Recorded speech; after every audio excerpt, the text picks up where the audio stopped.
माणसाच्या मनासारखं दुसरं सामर्थ्यशाली या जगात काही नाहीये.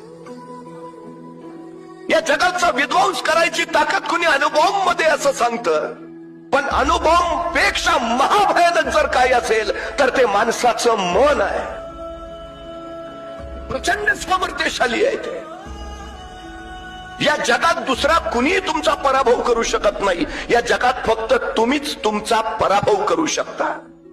या जगात दुसरा कुणी तुम्हाला मर्यादा घालू शकत नाही. या जगात फक्त तुम्हीच तुम्हाला मर्यादा घालू शकता. या जगात दुसरा कुणी तुमच्यावर बंधनं लादू शकत नाही. या जगात फक्त तुम्हीच तुमच्यावर बंधनं लादू शकता. आणि या जगात दुसरा कुणी तुम्हाला विजयी करू शकत नाही. या जगात फक्त तुम्हीच तुम्हाला विजयी करू शकता. ही सगळ्यात मोठी गोष्ट आहे.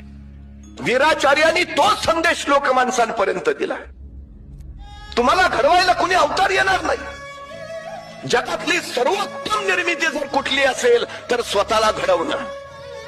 त्याच्यासारखी दुसरी सर्वोत्तम निर्मितीच नाही. मन ही त्यासाठी अत्यंत महत्वाची गोष्ट आहे. माणसाला दोन मन असतात, एक बहिर्मन आणि दुसरं अंतर्मन. बहिर्मन निर्णय